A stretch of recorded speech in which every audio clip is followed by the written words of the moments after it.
The Green Berets wasn't just John Wayne's controversial Vietnam War film, it was Hollywood's most expensive propaganda scandal. A production so chaotic it needed three directors to finish, and a movie that accidentally created one of Star Trek's most beloved characters while the sun literally set in the wrong direction.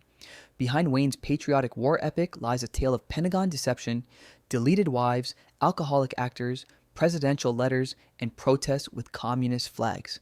The film that was supposed to win hearts and minds became the most notorious production of 1968, where nothing went according to plan and almost everything that could go wrong did. From the Georgia pine trees pretending to be Vietnamese jungle to the composer who had to be told it wasn't a Western. I'm about to reveal 20 weird facts about the Green Berets that will change how you see this film forever. And stick around for the bonus fact, the shocking revelation about the film's strangest legacy. One that Wayne never could have predicted. Let's go behind the beret. Number 1, John Wayne wrote, directly to the president to get permission. Most directors go through studios and agents. John Wayne went straight to the Oval Office. In December 1965, Wayne penned a letter directly to President Lyndon B. Johnson that reads like a Cold War manifesto. He wrote that he knew the Vietnam War wasn't popular, but it is extremely important that not only the people of the United States, but those all over the world should know why it is necessary for us to be there. Wayne's pitch was blunt. Someday soon, a motion picture will be made about Vietnam. Let's make sure it is the kind of picture that will help our cause throughout the world. Johnson, convinced by his advisor Jack Valenti, who noted Wayne's politics are wrong, but insofar as Vietnam is concerned, his views are right, gave the green light. One letter changed everything. Wayne had secured presidential approval for what would become the only major pro-war Vietnam film made during the actual war. Number 2, the Pentagon scandal that nearly destroyed the film's credibility. The film's biggest controversy wasn't on screen, it was in the accounting books. A year after release, Representative Benjamin Rosenthal of New York dropped a bombshell. The Department of Defense had charged Wayne's Batjack Productions just $18,623 for military assistance. The actual cost to the U.S. Army? Close to $1 million. Rosenthal accused the Pentagon of supporting the film as propaganda, using taxpayer money to fund Wayne's war epic. Michael Wayne, the producer and John's son, fired back that they'd paid adequately and made $150,000 in improvements to Fort Benning. But the damage was done. Critics had proof that the government was literally invested in the film's pro-war message. The scandal gave ammunition to protesters who claimed the entire production was Pentagon propaganda dressed up as entertainment. It wasn't just a movie anymore, it was a political weapon funded by the military-industrial complex. Number 3, 3 directors, but only 2 got credit. John Wayne learned from his directorial disaster on the Alamo that he couldn't shoulder everything alone. He brought in Ray Kellogg as co-director for $40,000. But when the film fell behind schedule and over budget, Warner Brothers panicked and secretly drafted in Hollywood veteran Mervyn LeRoy, a director with over 40 years of experience whose credits range from Little Caesar to recent thrillers. LeRoy's fee? $200,000 plus a percentage. Here's the twist. LeRoy worked on set for 6 months, but what he actually contributed remains a mystery. Some reports claim he directed all of Wayne's scenes. Others say he was just an expensive consultant offering advice. LeRoy himself insisted on not being credited, accepting the job only after Wayne personally asked. The film that was supposed to showcase Wayne's directorial vision became a three-headed monster, where nobody knows who actually directed what. Wayne got sole directorial credit alongside Kellogg, and LeRoy's ghost contribution remained Hollywood's worst-kept secret. Number 4, Universal abandoned ship, forcing a desperate studio switch. The film was originally set up at Universal with filming scheduled for early 1967. Then Universal got cold feet and pulled out entirely, leaving Wayne scrambling. The project shifted to Warner Brothers, but the damage was done. Months of pre-production wasted, schedules demolished. What spooked Universal? The mounting anti-war sentiment made the film a toxic property. Studios had watched anti-war protests explode across America, and backing a pro-war film felt like commercial suicide. Warner Brothers took the gamble but demanded changes. More action, less dialogue. They'd seen the Alamo get criticized for being too talky, and they weren't going to let Wayne turn Vietnam into another philosophical lecture. The studio switch meant rewriting, recasting considerations, and a production timeline that kept pushing back. By the time cameras rolled, the war itself had shifted, making the film feel outdated before it even premiered. Number 5, Vera Miles played Wayne's wife, but you'll never see it. Vera Miles filmed scenes as Colonel Kirby's wife. She showed up, did her work in one morning, and then watched her entire role vanish. Warner Brothers, demanding more action and less character development, deemed her domestic scenes the easiest to cut. The film was already considered overlong, and family moments didn't fit the combat-heavy vision. Batjack Productions offered Miles $10,000 compensation. She refused. They offered her a new car. She refused again. Wayne felt terrible and made it up to her the only way he knew how, by casting her in his next film, Hellfighters. The irony? Wayne later admitted that Hellfighters was so bad, it wasn't much compensation at all. Miles's deleted role represents everything Warner Brothers cut to make the film more palatable to action audiences. Humanity, domesticity, anything that suggested these warriors had lives beyond combat.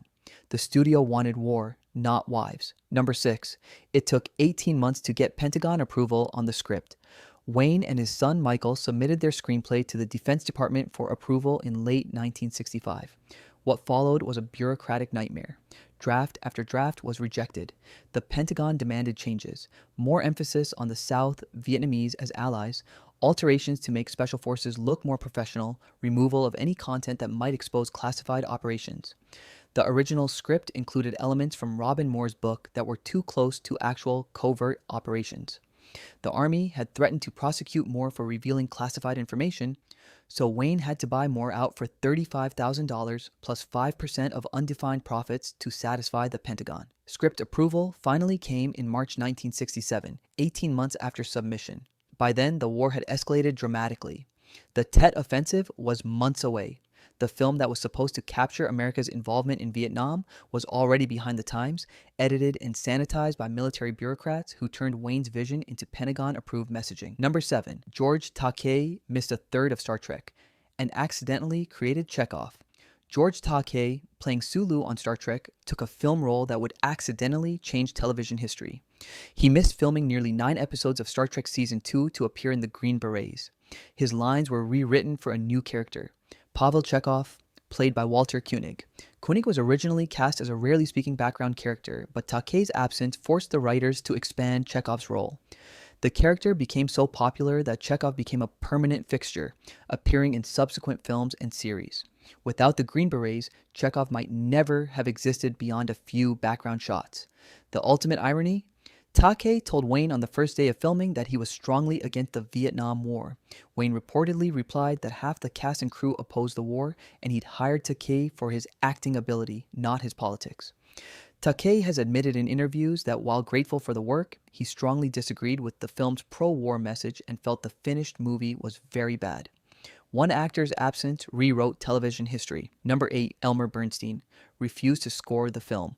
So they hired a composer who thought it was a Western. John Wayne wanted Elmer Bernstein, his friend and frequent collaborator, to compose the score. Bernstein turned it down flat due to his political beliefs.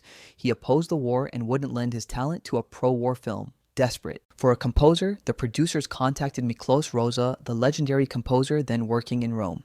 When asked to score the Green Berets for John Wayne, Rozsa replied with confusion, "I don't do westerns." The producers had to explain, "It's not a western, it's an eastern." Rozsa accepted and delivered a strong, varied score featuring Vietnamese singer Bach Yen performing a nightclub vocal. He even composed a cue incorporating Onward Christian Soldiers, though that was deleted from the final cut. The 3-time Oscar winner brought prestige to a project that had been rejected by Wayne's first choice. Bernstein's refusal shows how deeply Hollywood was divided over Vietnam.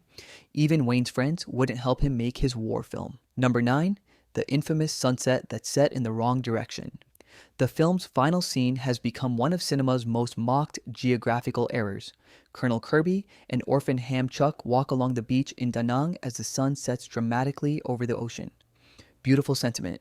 One problem: they're on Vietnam's east coast. The sun sets in the west. For the sun to set over the ocean in Da Nang, it would have to set in the east, a physical impossibility. Critics seized on this gaffe as proof the filmmakers didn't understand Vietnam at all. The scene was likely filmed at Hurlburt Field near Pensacola, Florida, where the beach faces west. Geography matters. When you're making a film about a real war in a real place, getting the sun to rise and set correctly isn't just pedantic, it's basic research. Soldiers who'd served in Vietnam laughed in theaters when they saw it. The error became symbolic of everything wrong with the film. a Hollywood fantasy that bore no resemblance to actual Vietnam, where even the sun obeyed John Wayne's vision instead of physics. Number 10, protests with Viet Cong flags greeted the New York premiere. The film premiered on June 19, 1968, at New York's Warner Theater in Times Square. Outside, chaos erupted. Anti-war protesters gathered, many waving Viet Cong flags. The enemy's banner displayed proudly in Manhattan. 25 actual Green Berets, guests of author Robin Moore, arrived for the screening and were taunted by what one writer called the hairiest and lousiest of the group of hecklers. The protesters carried signs, chanted against the war, and created such a scene that 2 city policemen were permanently stationed outside the theater. The protest spread. In Los Angeles, demonstrators picketed screenings. On college campuses across America, students protested Wayne's propaganda. When the film opened in Germany on August 30, 1968, demonstrators threw tomatoes and rotten eggs at screens in Frankfurt and Munich, causing such disruption that the film was pulled from theaters within days. A German newspaper compared the film to the Nazi propaganda film Kohlberg. The movie that was supposed to unite Americans behind the war became a lightning rod for division. But before we get to the next fact, go ahead and like and subscribe because the next 10 facts get even stranger. From alcoholic actors who couldn't remember their line to village sets so realistic the Army used them for actual combat training. This production was a disaster movie about making a war movie. Number 11, Fort Benning's pine forest played Vietnam's tropical jungle. The film was shot at Fort Benning, Georgia in the summer of 1967. One glaring problem: Georgia doesn't look like Vietnam. The background is filled with large pine forests, southern pine trees that appear in almost every outdoor shot. Critics mocked the obvious geographic mismatch: not tropical jungle, not rice paddies, but Georgia pines stretching for miles. Defenders later argued that parts of Vietnam's Central Highlands do have pine trees, particularly in Lam Dong province. Technically correct, but Fort Benning's landscape was chosen for logistics, not authenticity. It gave the Army easy access to provide equipment and supervise the production. The Pentagon wanted close monitoring, and Georgia offered that control. Audiences noticed. Soldiers who'd served in-country noticed. The Vietnamese jungle looked suspiciously like every Army base in the American South, because it was. Number 12, the film used 6 times more explosives than normal war movies. Production at Fort Benning lasted 107 days at $45,000 per day. The special effects budget was staggering: 1,500 black powder bombs, 6 times what war films typically used at the time, more than a ton of dynamite, 70,000 rounds of small arms ammunition, and 18 stuntmen working full-time. Wayne wanted realism through sheer explosive force. The massive set-piece battle was loosely based on the real Battle of Nam Dong in July 1964, where special forces fought off a Viet Cong assault. To recreate that intensity, the production built an elaborate camp on an isolated hill at Fort Benning. Barbed wire trenches, punji sticks, sandbagged bunkers, mortar pits, towers, support buildings, and hooches. Then they blew most of it up. Night after night, massive explosions lit up the Georgia darkness. The pyrotechnics were so extensive they became a local spectacle. Locals came to watch the nightly fireworks display as Wayne's production burned through budget, ammunition, and dynamite at a rate that would make Pentagon accountants weep if they'd actually been charging full price. Number 13, the village sets were so realistic. The Army used them for training after filming Wrapped. Something unexpected happened. The Vietnamese village sets built for the movie were so authentic in their detail and construction that the Army decided to leave them standing. These weren't cheap Hollywood facades, they were researched, detailed recreations of actual Vietnamese architecture and layout. Fort Benning began using these sets to train troops destined for Vietnam. Soldiers preparing for deployment could practice house-to-house searches, learn village layouts, and rehearse interaction scenarios in spaces that accurately represented what they'd encounter overseas. Wayne's propaganda film accidentally became a training facility. The fake Vietnam proved more useful to the military than the actual movie. Those sets prepared thousands of soldiers for combat in a way the film never could. Decades later, some veterans credit those training sessions with saving their lives. They'd seen the village layout before, practiced the movements, knew the spaces. John Wayne's Hollywood backlot became hallowed ground for Special Forces training. Number 14, Aldo Ray's alcoholism nearly derailed production. Aldo Ray, the gravel voice actor playing Sergeant Muldoon, had a serious drinking problem that plagued the entire shoot. His alcoholism was so severe and disruptive that John Wayne was forced to redistribute Ray's dialogue to other characters mid-production. Lines written for Muldoon went to other sergeants. Scenes were rewritten on the fly. Ray, once a major star in the 1950s, was in the grip of addiction that would eventually destroy his career. Cast and crew watched Wayne, himself a legendary drinker, having to manage an actor who couldn't function. Ray would later admit that producers were terrified to cast him because of his drinking reputation. By 1976, he was broke, blaming his ex-wives and bad luck. He eventually appeared in low-budget films and even a pornographic movie for quick cash. He died in 1991 from throat cancer he attributed to excessive smoking and drinking. But in 1967, on the Georgia sets of the Green Berets, his addiction forced one of Hollywood's most professional productions to work around a collapsing star who couldn't remember his lines by afternoon. Number 15. Robin Moore was bought out because the Pentagon threatened to prosecute him. The film was based on Robin Moore's 1965 novel, The Green Berets, a massive bestseller that had angered Army officials. Why? Moore had published classified information about Special Forces operations, including missions into North Vietnam and other covert activities. The Pentagon was considering prosecuting Moore for revealing state secrets. To secure military cooperation, Wayne had to eliminate Moore from the project. The deal, $35,000 plus 5% of undefined profits. Moore took it. The buyout allowed the Pentagon to control the narrative without Moore's inconvenient truths interfering. The irony, much of the kidnapping plot in the film, where a woman seduces a North Vietnamese general who's then captured by Americans, came from Moore's book. That scene, presented as thrilling Special Forces ingenuity, was entirely fictional. Moore had made it up. The Pentagon forced Wayne to remove the author who exposed real secrets, but kept the made-up adventure that made Special Forces look heroic. Truth was too classified. Fiction was just fine. Number 16. The film was released. Immediately after Tet and My Lai timing couldn't have been worse. Production delays pushed the release to July 4, 1968, 6 months after the Tet Offensive in January 1968, which shattered American confidence in winning the war. Worse, the film arrived mere months after the My Lai massacre in March 1968, where U.S. soldiers killed hundreds of Vietnamese civilians. News of My Lai was spreading through military channels, though it wouldn't fully break publicly until 1969. Critics noted the awful timing. A film showing Americans as pure heroes premiered just as reports of American war crimes were emerging. The Green Berets in the film torture a Viet Cong infiltrator, and it's presented as justified. What audiences didn't know: American troops were committing atrocities that made the film's torture scene look tame. The delayed release meant Wayne's vision of noble warriors arrived at the exact moment Americans were learning their soldiers could be war criminals. Historical timing destroyed any chance the film had of being received as Wayne intended. Number 17. Critics called it unspeakable and rotten in every detail. Renata Adler's review in the New York Times is legendary for its savagery. Her opening sentence reads like a murder. The Green Berets is a film so unspeakable, so stupid, so rotten and false in every detail that it passes through being fun, through being funny, through being camp, through everything, and becomes an invitation to grieve. Not for our soldiers or for Vietnam, but for what has happened to the fantasy-making apparatus in this country. That was just the opening. Critics competed to see who could eviscerate the film most effectively.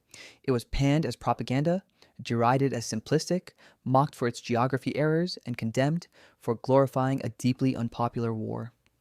Wayne claimed the critics overkilled me, the picture and the war. He wasn't wrong. Reviews read like political manifestos against the war itself, using the film as a proxy target. But here's the twist. Wayne believed the negative reviews helped the box office. Controversy sells. The critical savaging made the film a must-see cultural battleground. Number 18. It was a massive box office hit despite universal hatred. Wayne received a check for $8 million from distributors within 3 months of release, the entire production cost. The film moved into profit immediately. Final box office, $8.7 million in North American rentals in 1968, making it the 13th highest grossing movie of the year. Despite protests, despite critical destruction, despite Viet Cong flags and Rotten Tomatoes in Germany, Americans went to see it in droves. Some went because they supported the war. Others went because they couldn't believe a film could be this controversial. The box office success proved that Wayne understood his audience better than critics did. Middle America, the silent majority that Nixon would invoke, showed up. They wanted to see heroes even if intellectuals and protesters said those heroes didn't exist. The film's commercial success was Wayne's ultimate vindication. He didn't win critics or change minds, but he made money, and in Hollywood, that's the only victory that matters. Number 19, Oliver Stone created Platoon. As a direct response, Platoon, Oliver Stone's 1986 masterpiece, was written partially as a reaction to the Green Berets. Stone, who actually served in Vietnam, was appalled by Wayne's sanitized, heroic vision.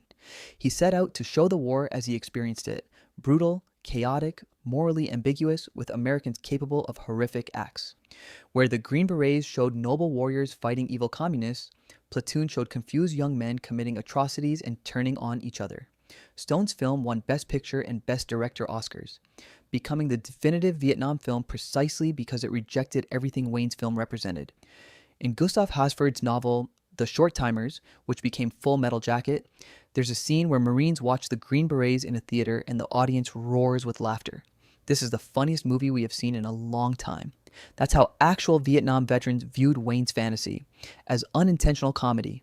Stone and other veteran filmmakers spent decades trying to correct the narrative Wayne had established. Number 20, Actual Soldiers in Vietnam. Watched it and laughed.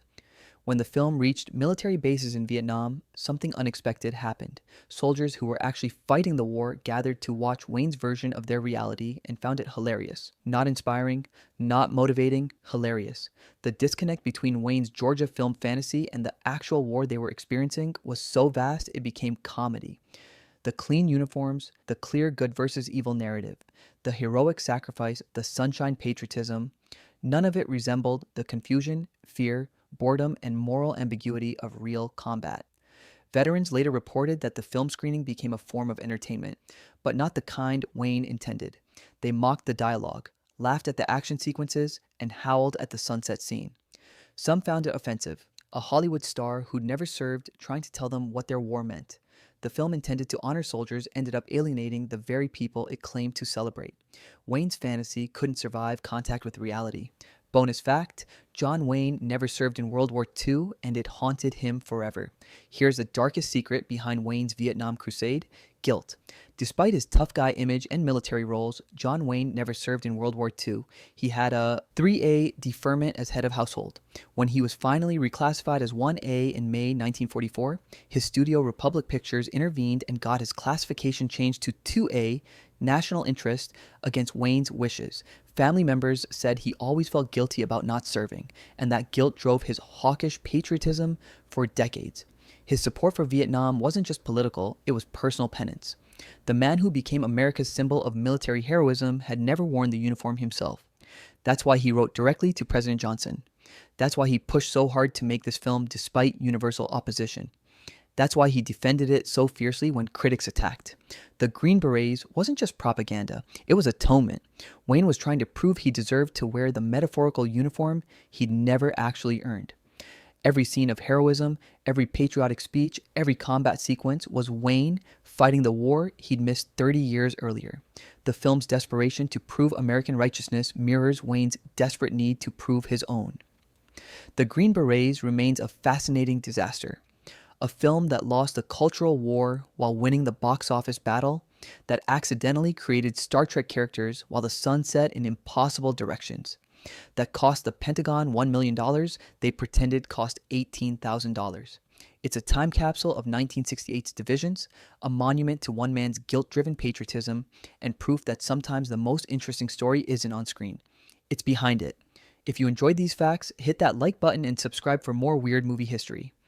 And let me know in the comments, did John Wayne's guilt explain his crusade, or was he just ahead of his time? Because in Vietnam, even the sunset couldn't follow orders.